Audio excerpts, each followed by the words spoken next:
the whole feminist drive seems to be falling off or reinventing itself, and I hope we don't go backwards ever. We've gained a lot of ground. We'll make sure, Selena. We'll make sure. Sounds good.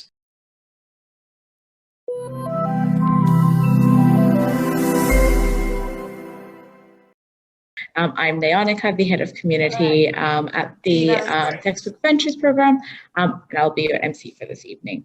We've got Hannah Yanfield from Tempest Partners, we've got Selena Griffith from the Centre for Civic Innovation, and we've got Summer Petrosius from Kindship. To set the ball rolling, I'll start off with Selena. Can you tell us a bit about yourself and what exactly does your role involve? I've actually just taken a 12-month sabbatical from being an academic, so I'm having a year off to work on some other projects, which include authoring a couple of books. But I spend most of my time looking at how people work together and collaborate, and how the different ways that they collaborate inform the ways they innovate. So at the moment, I'm doing a lot of reading and writing around and research around those areas. And because I'm so, I don't know, I've been teaching and passionate about teaching for so long. I'm doing a little bit of part-time work at Sydney Uni and the University of Technology to continue to work with young people, because I find that incredibly inspiring and challenging. And when I explore ideas with them, they sort of come back with really black and white answers that I have to interrogate my own practice with. So that's what I do at the moment. Fantastic. Really interesting to see you wearing, a lot of hats there. A lot of diverse experience from, what we can see already. I'll sort of, pass the ball up to Summer and ask her, can you tell us a bit about yourself and what do you do in your role? So I am Summer Petrosius. I am the CEO and founder of Kindship. So Kindship is Australia's first digital social network for parents raising young people with disabilities and specific needs. So we're looking at how we can really change the way that these parents build friendships, find support and connect with each other, and through that tackling the impacts of social isolation and chronic loneliness, which I think coming out of COVID we've probably all somewhat experienced, but this parent community in particular is very at risk when it comes to loneliness and isolation, and that has devastating consequences both for their well-being but also for that of their children. So before Kindship, I have always had an interest in working in disability. My mum has quite a significant hearing impairment, so speech pathology was always something that I was really interested in after I discovered that physiotherapists actually have to touch people. Went through university, got my degree in speech pathology and came straight out of it. I started working in a school in Sydney for children with significant autism and intellectual disability. So that's where I started and have come from. Thank you so much. Really interesting to see the diversity, in the kind of work already out there. I guess we'll just, pass it on to our resident panelist, Hannah, to tell us a bit about herself and her role and what she does. So my name is Hannah. I'm an investor at a Sydney-based venture capital firm called Tempest Partners. We invest in early stage technology businesses, looking primarily at Australian and New Zealand founders. And typically these businesses have, really defendable competitive advantage, sort of very long growth horizons, and typically sort of software at the core. So we are sector agnostic, so really excited to meet founders from all different backgrounds and operating in a wide range of sectors. It's actually where I met Summer as well. So, it's an amazing experience to be on the front lines of sort of the next generation of founders building amazing companies. In terms of my background, very, very interesting circuitous route into investing. You can probably tell from the accent, I'm from the US originally, grew up in the middle of nowhere in the US and found my way into San Francisco, where I worked at companies like Pandora Internet Radio, which unfortunately didn't last too long in Australia, but is a big global competitor to Spotify. spent a few years at Dropbox, and then ended up in Australia in 2014 to join a scrappy little startup no one had heard of called Canva. Now Canva's a much more mature business today, but yeah, really have loved my journey, kind of shifting from sort of one tech company to the next, and just putting my hands in all sort of different commercial operations across all those three businesses. So thank you so much for that, Hannah. Really appreciate these fantastic inspirational stories we have. And there's a lot to build on that from here. I guess I'll sort of throw it to Summer. What was the inspiration that led you to, switch paths and go down this way and start your company? I don't think I can pick like one particular thing. I think I've always been quite entrepreneurial. So I have had big dreams about little ideas before Kindship.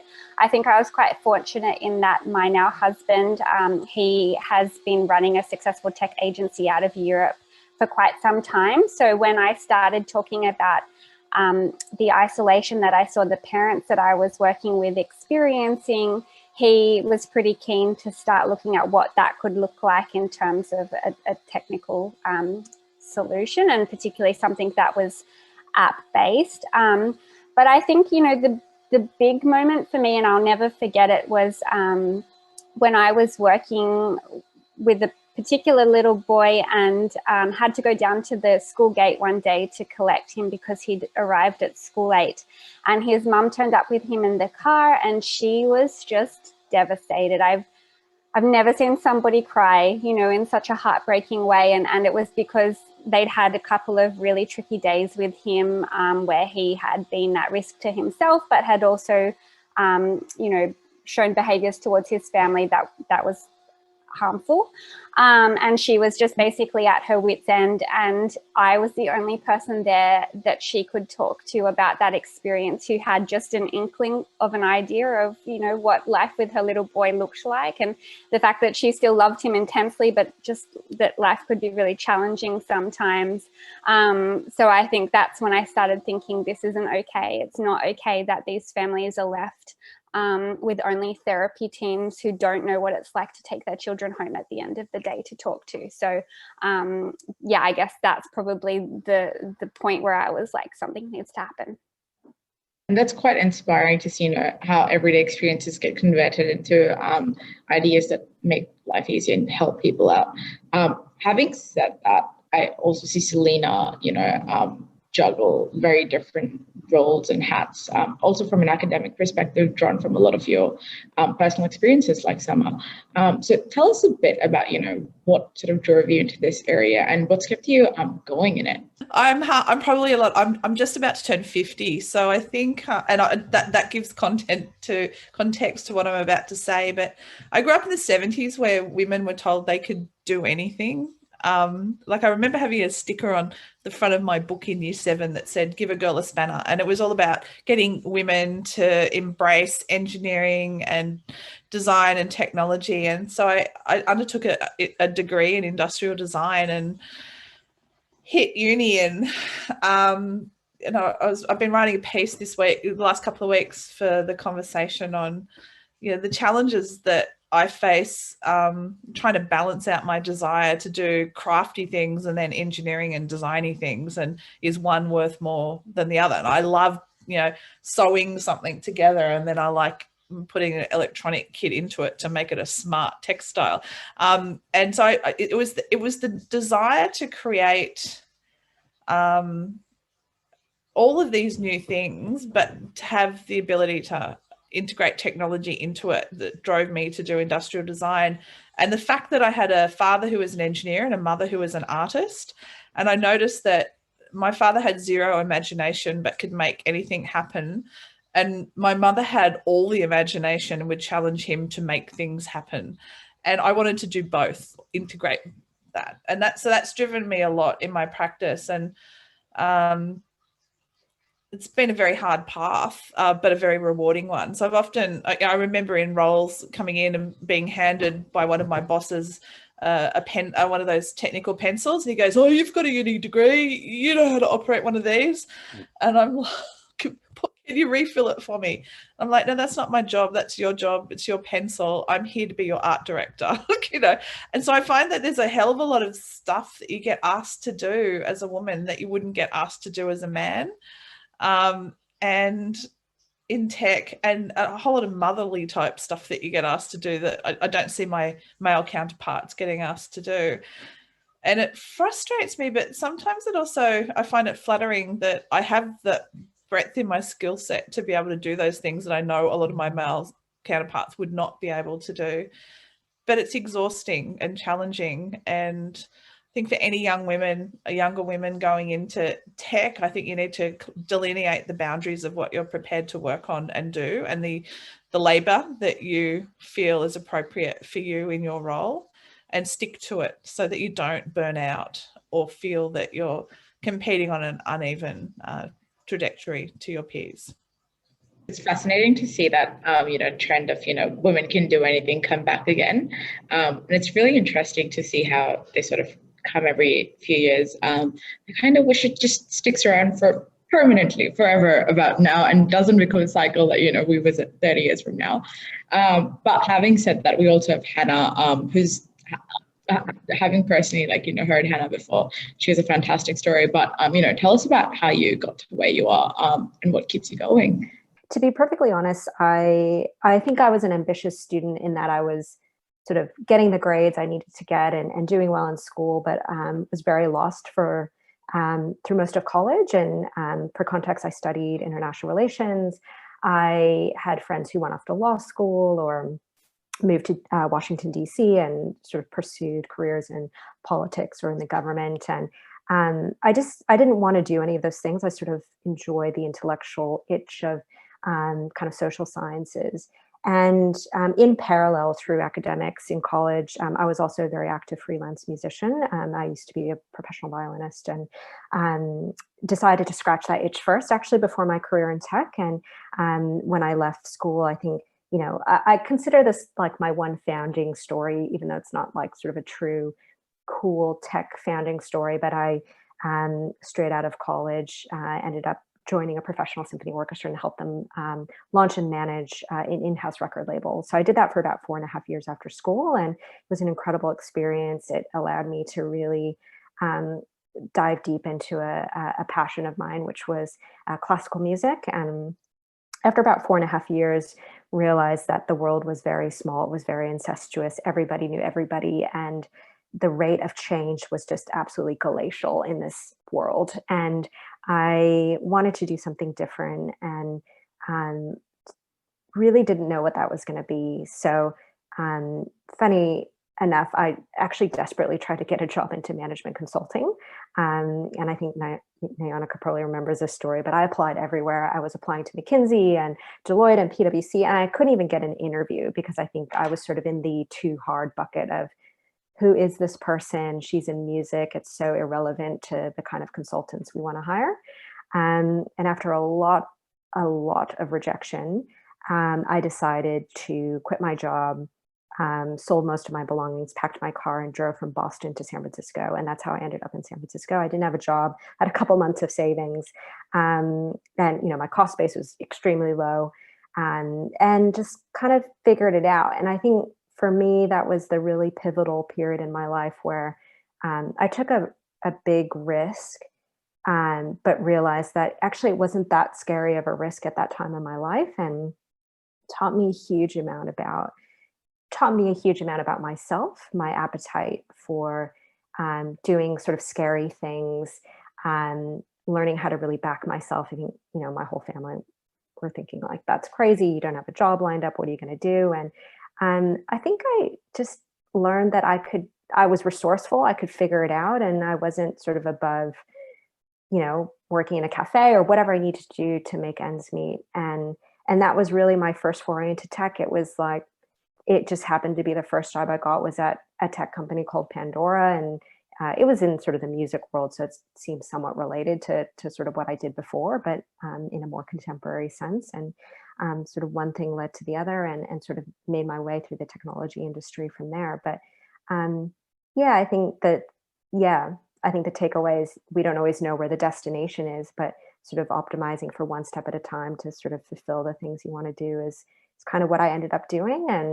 And yeah, I never thought in a million years, growing up in, rural Indiana in the middle of nowhere in a flyover state, that I'd be sitting and working in a venture capital firm in Australia. So that's kind of how I ended up in the tech industry.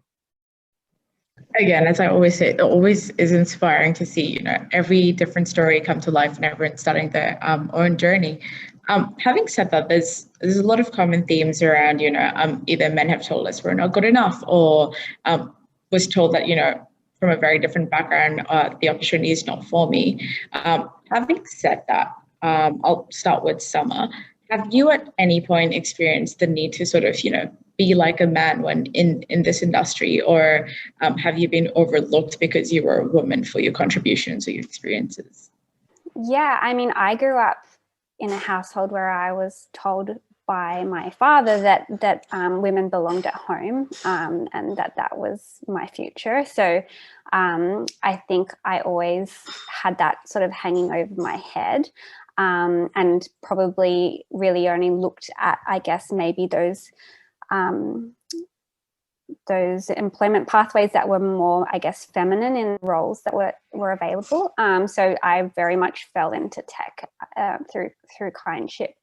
But in building Kindship, yeah, there's been multiple times. I mean, even my co-founder, I love him, but it's interesting working alongside your husband, and especially somebody who is very used to dictating to a team and not necessarily used to working with somebody who's, I guess, equal in that leadership role. So we've had quite our share of arguments in the beginning, and kind of coming to terms with the fact that we both need to have a voice and he does need to listen to me.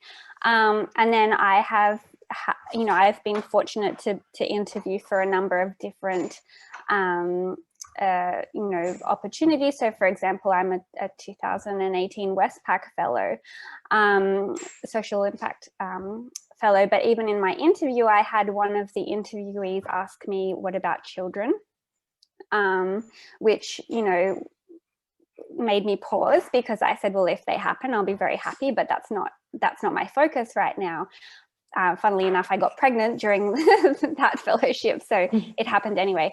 But yeah, it's been a constant fight, I guess, for myself, even to value my own voice in what is a tech startup. And my role at the moment is speaking to investors like the wonderful Hannah, but also people that maybe don't have quite the same open-minded views. And so that's where, for me, one of the big things is I don't often feel comfortable talking about the fact that I'm a mum to a young boy or a young child. And I think that's not right, because, while my time is perhaps not so available, I think the fact that I'm a mum, though my little boy, as far as we know, is typically developing, I think that brings a whole nother level to my relationship with the community that we're building through Kindship. So, and I don't think I would have been able to do that without having that knowledge. So yeah, it's definitely a tough road to walk as women, but I've been also fortunate to meet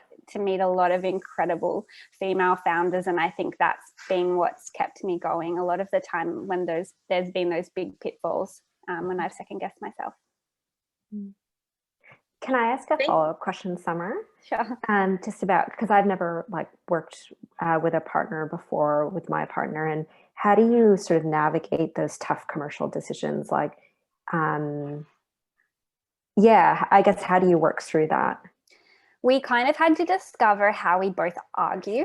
So for example, I know now that I can say something to Andreas and he needs quite a while to ingest it and to reflect on it and to then come back, ready to have that conversation. So I'm quite conscious of that now when we do hit hot topics. I'm also pretty good at standing my ground now, and also recognizing his strengths as well. So if it's a topic of conversation that I know that he knows a lot more about than me, I'll still go off and research it so that I'm informed when we're having that conversation, but I guess I'll kind of give way to that insight.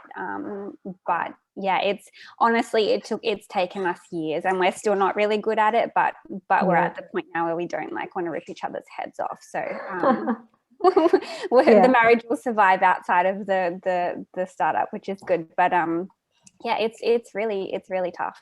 Yeah. Hannah, it can go the other way. My ex-husband, I gave a business which was my very proud baby. I developed in 1998, I developed a business to consumer drop ship model of production, which is really innovative at the time. Everyone does it now. No one was doing it back then, where customers would order product online and we would fulfill to the customer from our base in China.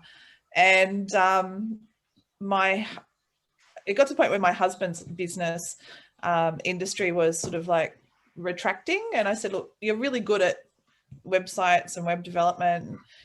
The industry is becoming hyper competitive. You should take over my business. I don't need to run it anymore.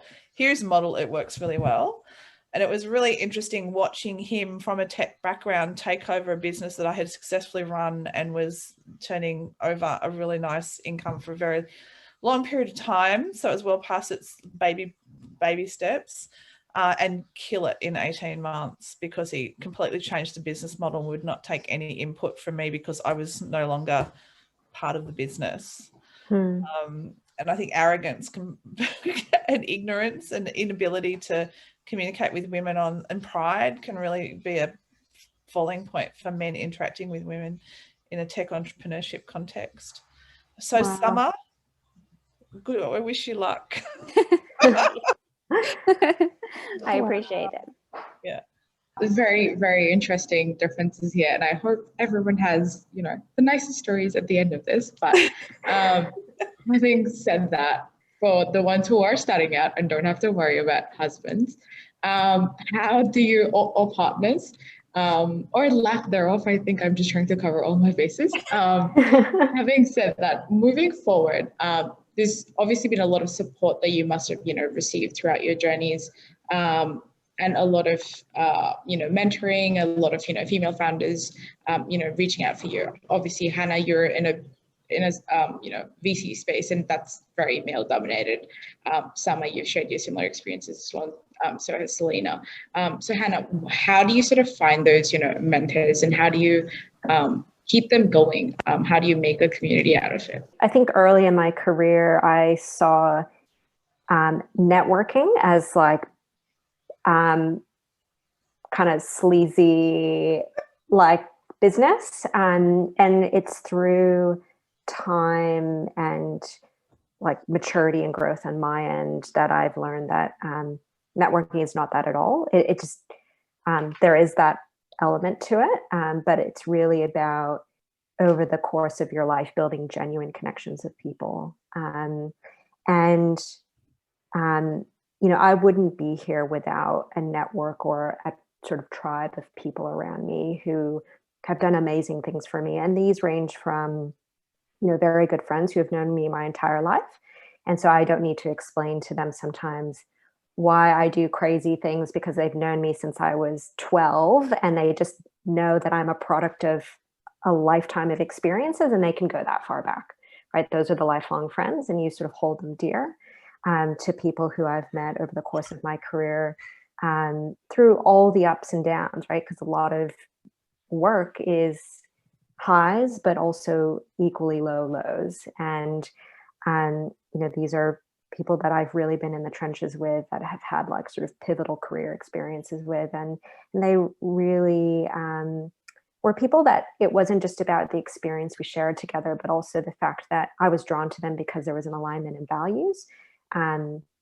People who sort of saw the world similarly to me, but also understood how to challenge me when I was out of line, or when I was dealing with a situation in an immature way, or was sort of angry about something, but just couldn't be grown up and sort of take a breath and sort of understand someone else's perspective, people who could keep me accountable as well. And so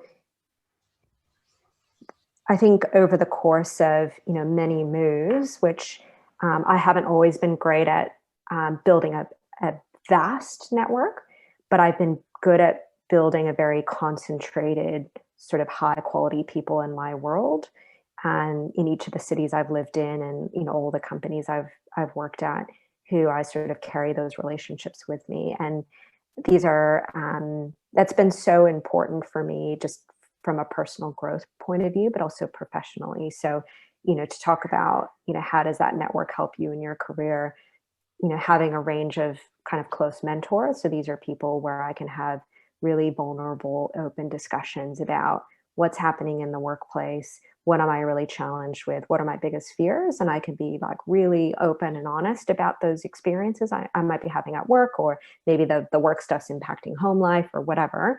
And then what I call, sort of in a different bucket, people I would consider sponsors. So there can be an overlap with people who give me sort of mentoring advice, but really sponsors are the people who advocate for me in public, the people who sort of, I'm not a part of a direct conversation, but they might be talking to someone who could be influential for my next job, or maybe they know that I'm looking for something new, or I'm needing assistance with something, and this advocate can really sort of leverage their social credibility in a relationship to advocate for me, even when I'm not in the room or part of that conversation, and who are willing to kind of speak to me as a person, but in a more public sphere.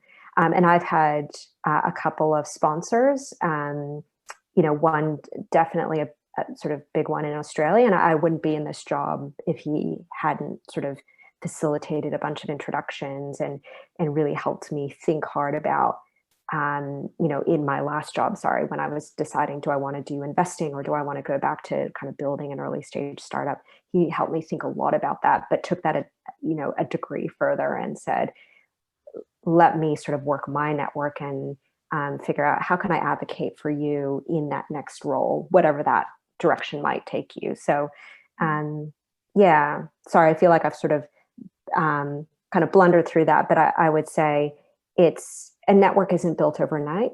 It takes certainly a lifetime. Don't stress about sort of building that in a short period of time. It's one of those things that is built over years, and it doesn't have to be high volume. It's about quality, and it's about making sure that these are people who are aligned with your values, but also the people that can challenge you and sort of hold you accountable as you sort of navigate in your career. I love the depth and like the fact that it's not a simple answer, and the fact that it's not a one-stop shop or formula that you can find mentors from. Having said that, Selena, you've been in the academic space, and I know Hannah's got very different experiences, and I'm conscious your experiences will be different. How do you find mentors in the academic space, and trudge through the whole academic bureaucracy to put yourself out there? Most of my mentors are not from the academic space, and a lot of the universities run formal mentoring programs, and most of the time I've had more value in being a mentor than a mentee in that context. And I think it's very, very valuable at all stages of your life to understand that not only do you need to be a mentor, do you need a mentor, but it's actually valuable for you to start developing your mentor skills so that you can bring others behind you. And reflecting on what I think really needs to be the conversation on International Women's Day is, how do we bring other women up behind us as we rise? And unfortunately, and particularly in academia, I've had the experience of having women kick the ladder out from under my feet, or pushing me back, or deliberately holding me down. And I think we've got to get over that, that younger woman's coming to get me kind of attitude, and get on I'm going to be moving on. I need another woman to replace me where I am kind of attitude. So my best advocates and mentors within the academic space have been men, and I wish they had been women, but my experience has been almost wholly negative with senior women in the academic space, unfortunately. But I'm hoping that I have provided a positive mentoring experience for some of the junior academics that are coming up behind me, and that we can change this culture and shift it towards a much more supportive one of younger female academics. I think if I look across the disciplines, the women that find it easiest at the moment in academia are the ones in the sectors that the rest of the world are identifying as the hardest, because in academia we can artificially promote particular areas. So women in engineering and STEM are really getting a great deal within the institutions at the moment because it's a hot topic and we can lead the way there. But I'm seeing that the women in the arts and social sciences are not getting that same level of support. It's not equitable, and I'd love to see that changing, because I think all women need a good go. And I really concur. It doesn't matter if you've only got a handful of mentors, and these relationships, if you can maintain them over a long period of time. In fact, I caught up with a mentor this morning I haven't spoken to in 8 years, and it was fantastic. It was like we'd only had a chat yesterday and talked about all the different things we're now doing, and you know, these people drift in and out of your life at different times and add value in different ways, and if you can just maintain those relationships as needed, and you never know when the roles might reverse. And sometimes I've had mentors come to me and go, you understand this better than me, so don't forget it's a two-way street. There's value for both of you in the relationship. And it's quite fascinating, you know, how that whole method of this, you can be a mentee and a mentor, is quite new. And I think as women, we have to constantly remind ourselves that, you know, we shouldn't be so harsh on ourselves. And I find myself having a lot of these conversations with my peers going, we want to come up with something new. And that's something that we go through a lot. This year's International Women's Day, you know, theme is Choose to Challenge. And there's a lot of these, you know, existing practices that we need to challenge and sort of get rid of and make the way for younger women. Summer, what would you, you know, challenge about the current practices that we have in place? And I think that also goes on to the question that we have, which is how does it sort of challenge the imposter syndrome that comes with it? Imposter syndrome, I mean, I think I haven't come across an entrepreneur who hasn't experienced imposter syndrome. And I actually had a meeting with quite a high profile person the other day, and he basically said that he thinks that that's a mark of like a success in a way. Like if you don't have some sort of level of imposter syndrome, then maybe you're not kind of pushing yourself hard enough, because you should always be looking for that challenge or that thing that's going to put you out of your comfort zone. I know I feel like every day my comfort zone is smashed. In terms of what I think we need to be challenging, I mean, it's from a very personal viewpoint possibly, but I think the big thing for me recently is this idea that you can't have both, that you are either going to be this amazing influencer and change the world through tech or whatever, you know, startup or company or thing that you're working on, but that is either a choice between that and, you know, relationships or motherhood. And I just don't think that that's true. And one of the best bits of advice that I had when I found out that I was pregnant, you know, people all started wanting to tell me what I could do and what I couldn't do as a mum and as a you know, the CEO of an organization. And I spoke to Laura O'Reilly, who is the founder of Fighting Chance and also co-founder of Hire Up, which is quite a big tech startup in the disability space. And she basically said, don't let anybody tell you what you're capable of, like you will decide that. And I've really tried to take that mentality with me. Like I closed my first big deal 3 days after my son was born, and I was sitting in a hospital room nursing him, you know, like nobody was going to tell me what I can or can't do on my journey. And I think that's really important, because I think, you know, it shouldn't come down to women either choosing careers or whatever else they want in their life. But again, I feel like that's very personal to my experience right now. And I understand that there's going to be a lot of younger people listening who might not be sort of looking at that as part of their life just yet. But I would just like to to say something in terms of that mentorship space, and it's actually something that Hannah said to me the other day, and it's just about asking for help. And I think we as women often don't like to ask for help, because in some way it puts us in a more vulnerable position, and men or female mentees, I think all too often they have the time and the willingness to be there, but unless you ask for help, they can't read your mind. So I think that's a really big thing that people need to do more. Thank you so much to our fantastic panel of speakers for really being here and sharing all of their insights and giving us the deep insights that you've all had from your experience. Thank you so much.